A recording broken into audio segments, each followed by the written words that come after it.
Do you think karma exists? I lived a happy life, I had everything I needed, and it always seemed to me that I had everything under control. But I realized on my own skin that there are events that a person is not able to influence in any way, and you just need to trust life. I faced big problems, because of which I found myself at full bottom without a cent in my pocket, but each of us has our own guardian angels. My name is Danny Allison, and it all started one Saturday afternoon, which forever changed my life. I remember that day as if it were yesterday.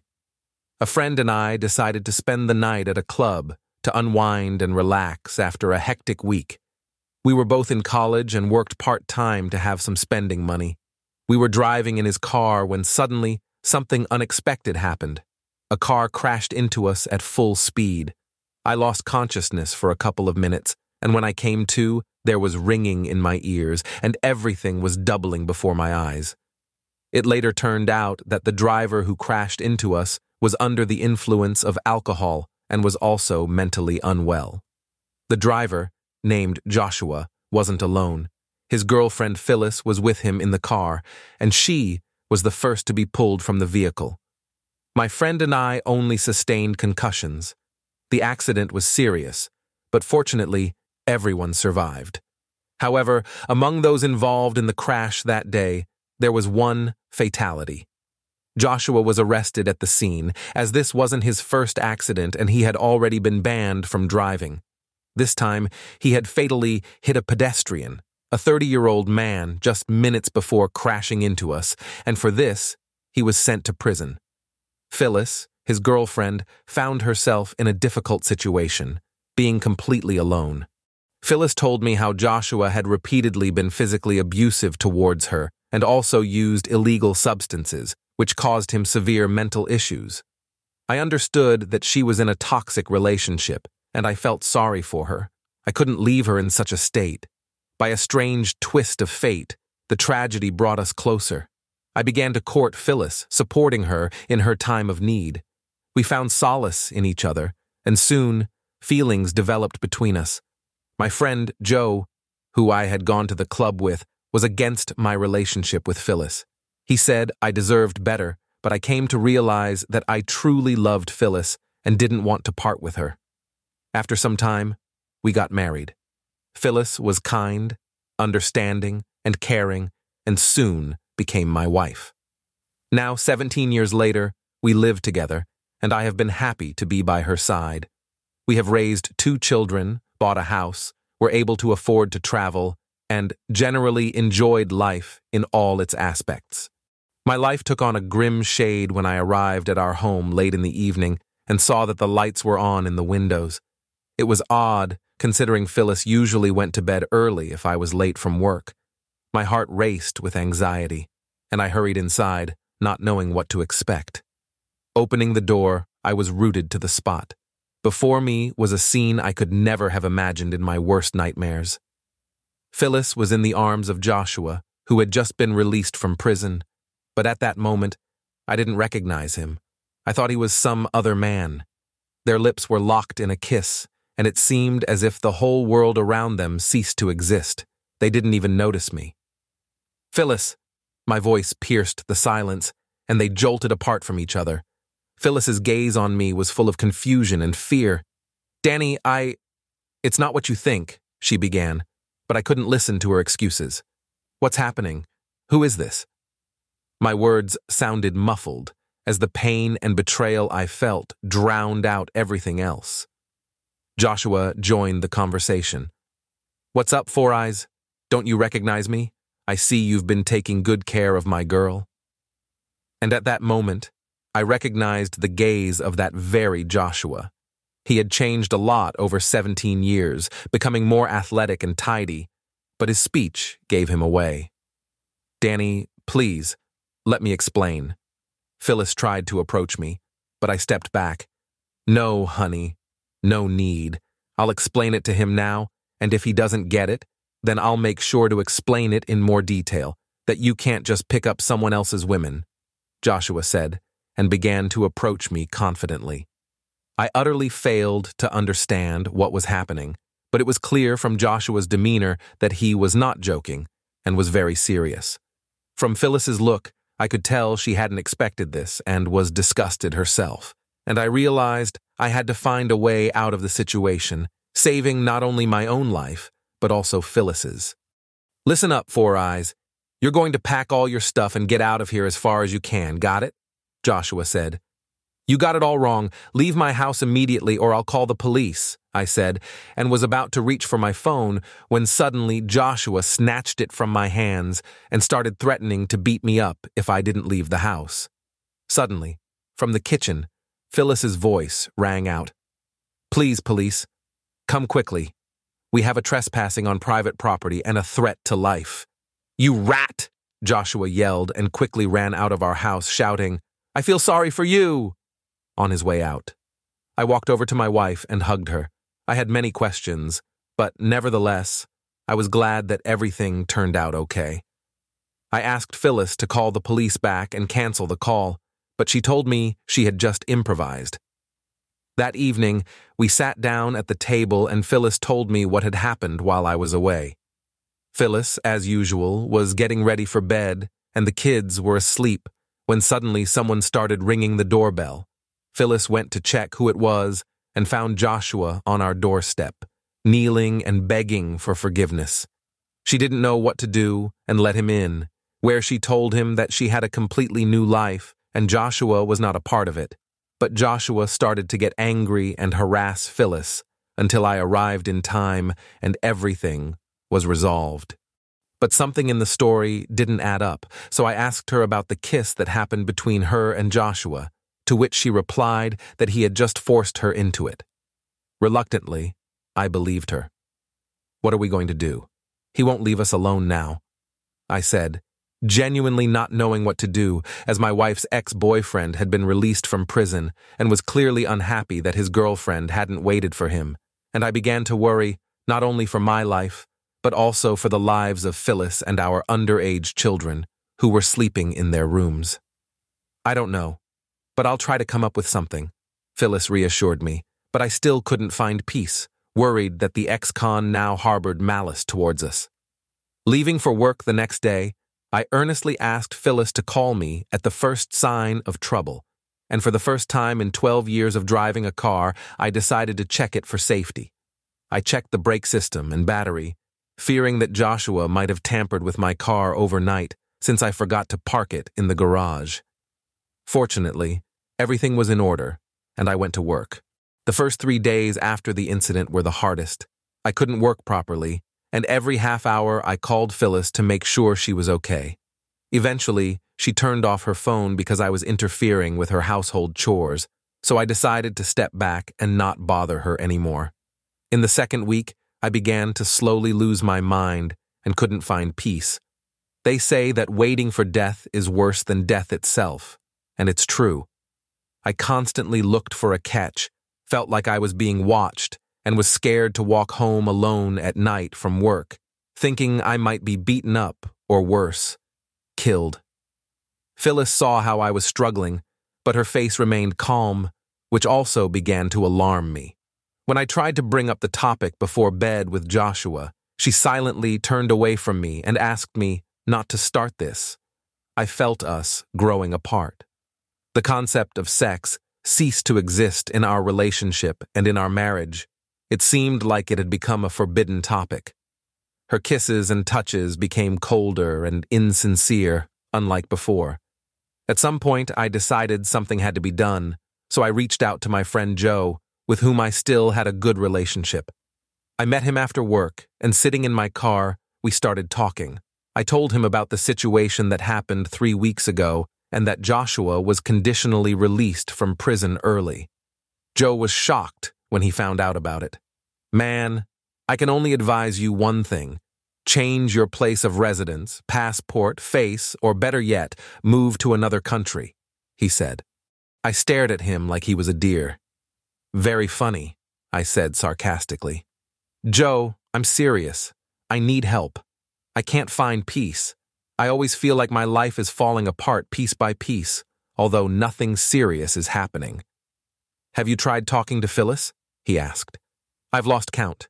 Some tension has developed between us, and I understand that this situation is also stressful for her. I said. Then you only have one way out, he said, and I immediately asked, which one? Not letting him finish. You need to meet Joshua and talk to him man to man, tell him straight, I have a family and please never bother me again, Joe confidently said. Okay, but if he doesn't like it and wants to bury me, I said, then don't come alone, come with a few strong men, then he definitely won't do anything to you. In the worst case, you can hide under your wife's skirt. She definitely won't let you be offended, he said, and I realized he was right. I just needed to talk to Joshua to make him understand and leave my family alone. Apparently, due to stress and worries, my brain had just shut down. Joe and I chatted for another 20 minutes. He gave me a couple of valuable tips, and I drove him home. I was in a good mood, so on my way home, I picked up a bottle of beer. Approaching the house, I noticed the lights on the first floor were still on, despite the late hour. I parked the car and went inside, thinking that Phyllis was waiting for me, and indeed she was, but not alone. She was with Joshua, sitting together on the living room sofa, watching something on TV. Before I could say anything, Phyllis approached me and, with the words, "Well, had a nice time, womanizer?" slapped me. "Ow, what's that for?" I asked. "What's that for? Cheating on me, huh? Jerk," she said. I was completely baffled. Phyllis asked me to go to the kitchen and we sat at the table. Joshua, surprisingly calm. "I wasn't cheating on you. I've just been with my friend Joe. I can call him if you want," I said. "I don't want to hear your excuses," she said, and slammed documents on the table with all her might. It was material consisting of photographs of me with other girls. I began to examine each photograph, and indeed, it was me. I had indeed interacted with the girls shown in these photos. In one photo, it even appeared as though I was touching one of the girls' buttocks, and in another, it seemed like I was kissing someone. But that wasn't the case. Over the last 3 weeks, I indeed had interactions with many girls. For example, the girl I supposedly touched approached me when I was going to the store for groceries. She came out of the store with 2 large bags of groceries and asked for my help. But in the photo, it looked like I was reaching not for the bag, but for her buttock. Another photo was captioned as me spending a romantic evening with a girl, but it was far from an evening. It was my lunch break at work, and this girl just sat next to me. I didn't even talk to her. There were no fewer than 20 such photos with different girls I had crossed paths with over the last 3 weeks. "Dear, I can explain everything to you. I swear I wasn't cheating on you with any of those girls," I said, trying to convince her that the allegations were incorrect and greatly exaggerated. I even said I didn't remember half of the girls. "You've been with so many that you can't even remember each one. I didn't expect this from you, you monster," she exclaimed, while I tried to prove otherwise. I saw Joshua standing next to her with a big smirk on his face. I began to defend myself again, pointing out that the dates and times on the photographs were incorrect. One photo was supposedly from 3 months ago, but that wasn't the case. However, Phyllis wouldn't even listen to me. "So this is it. We're getting a divorce," she said, handing me the divorce papers, which were extremely unfavorable for me. She wanted the entire house, full custody of our children, half of my car, and to split all our accounts 50-50. I realized that if I signed these documents, I'd be in deep trouble, and if I didn't sign them and couldn't find evidence to contradict her claims, I'd be in even deeper trouble, especially considering that courts tend to be more sympathetic to women in divorce cases, and it's even worse if there are children involved. It was a battle with no chance of winning. "I'm not signing anything, good luck," I said, planning to leave when Joshua grabbed my arm and said, "Think it over carefully." I wanted to punch him, but I didn't want to end up in jail for a few days, so I restrained myself and walked out of the house, driving off in no particular direction. I tried to contact Joe, but he seemed to be asleep already. I tried to analyze the situation and couldn't understand how it had come to this. My wife was at home with her ex-boyfriend, who had almost killed her in a car accident in the past. I realized that Joshua had set me up and was not as stupid as I thought. I understood why Phyllis had been treating me the way she had lately. She thought I was cheating on her. But these thoughts didn't help me. I drove 40 miles away from home and stopped near some motel to spend the night. The following morning, I woke up and went online to find the number of a reputable private detective, and I arranged a meeting with him that very day. The private detective charged me a hefty sum for his services because I urgently needed to gather compromising evidence against my wife to protect myself. That day, Joe called me, but I was not in the mood to talk to him. For the next few days, I drank alcohol and lay on the couch, completely clueless about what would happen next.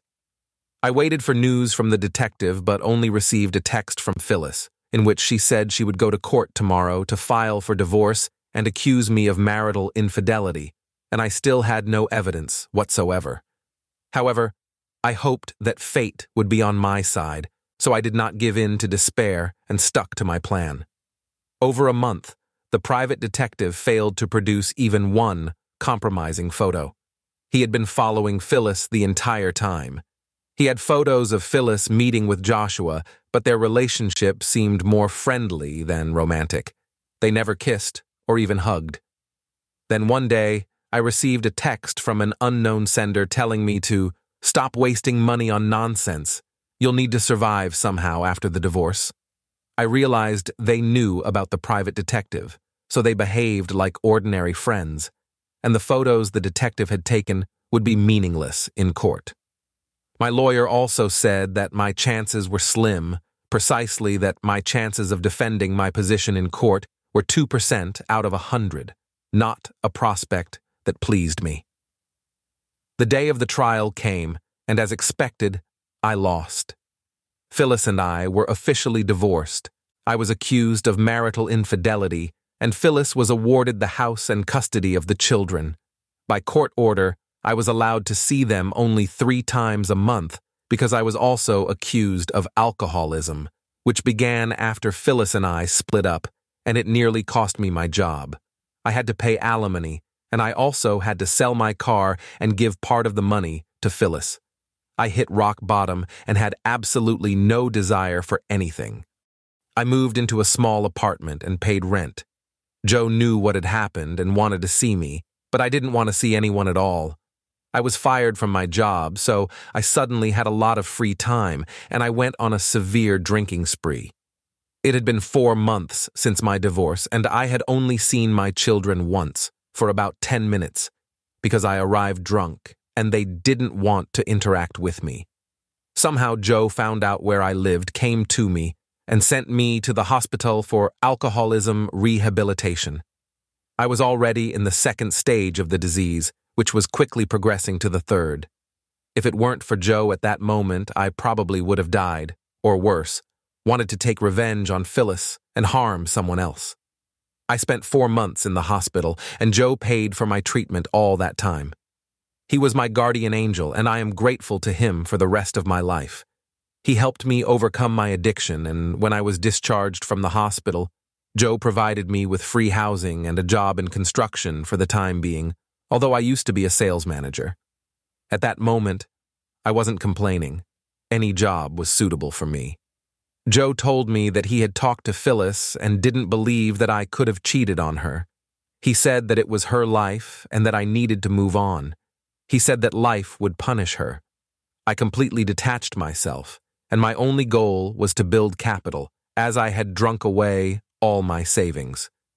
Also, while I was in the hospital, I met a girl named Gloria, who was a nurse and accompanied me throughout the entire course.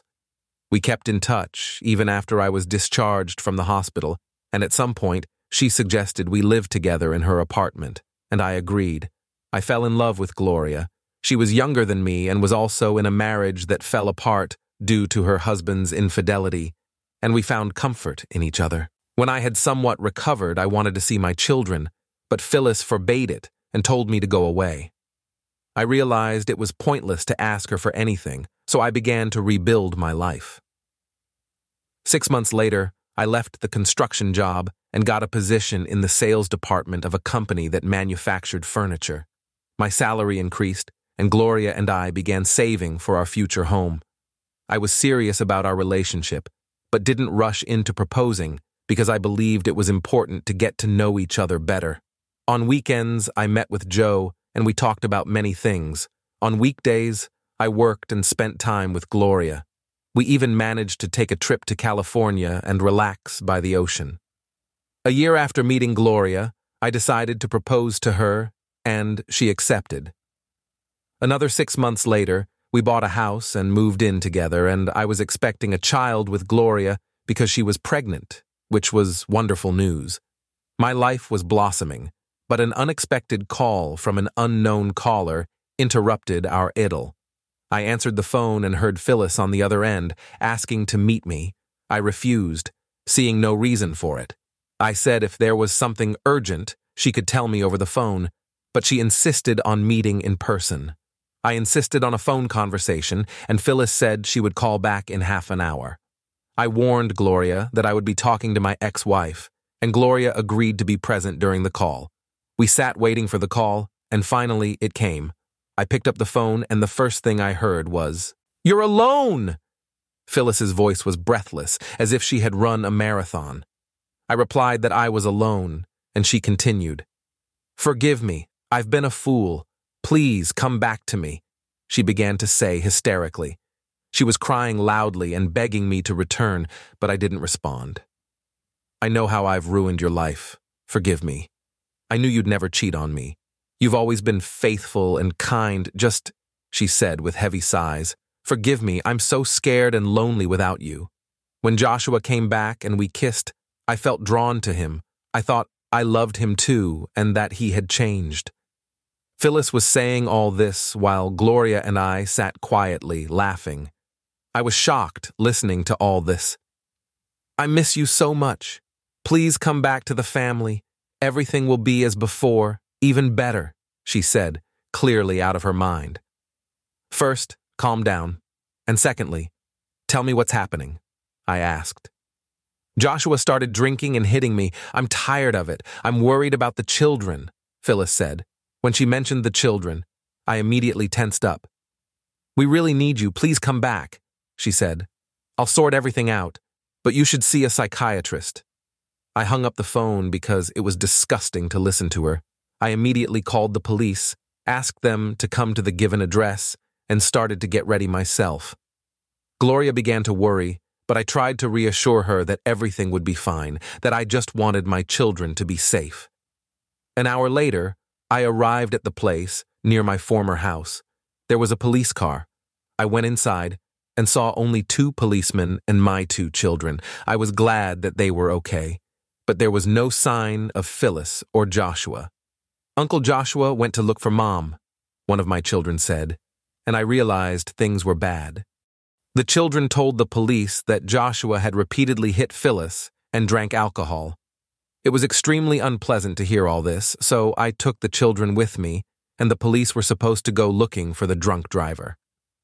As soon as I returned to Gloria, my phone rang. It was one of the policemen, who informed me that Joshua's car was found a few miles from the house. He was drunk and lost control, crashing into a tree. As a result, only Phyllis survived, and she was now being taken to the hospital. Phyllis had many marks left on her by Joshua. The next day, I decided to visit her in the hospital. She took it as my care for her. "I came to you not because I have feelings for you, but because you are the mother of my children. Once you are discharged from the hospital, the children will return to you, and I will continue to pay child support," I said, and didn't stay to listen to what Phyllis would reply. I was not interested. Over time, Gloria and I had a wonderful daughter, and my children from my former wife came to stay with us every weekend. They liked spending time with us. Moreover, by the birth of our daughter, we had completely finished renovating the house, so we had all the conditions for a comfortable and peaceful life. Phyllis continued to make futile attempts to get me back, but she couldn't come to terms with the idea that it would never happen. I even offered her the services of a psychologist, which I would fully pay for, but she refused even that. I also continued to communicate with Joe, to whom I will be grateful for the rest of my life. He helped me get out of the toughest situation in my life. "I love you, you oddball," I said to him when we sat at my house and discussed how the accident 18 years ago affected my life. That's the end of the story. Write your opinion in the comments about this story. It will be interesting for us to read it. Also, do not forget to like and subscribe to our channel so as not to miss new, equally interesting and exciting stories. Good luck!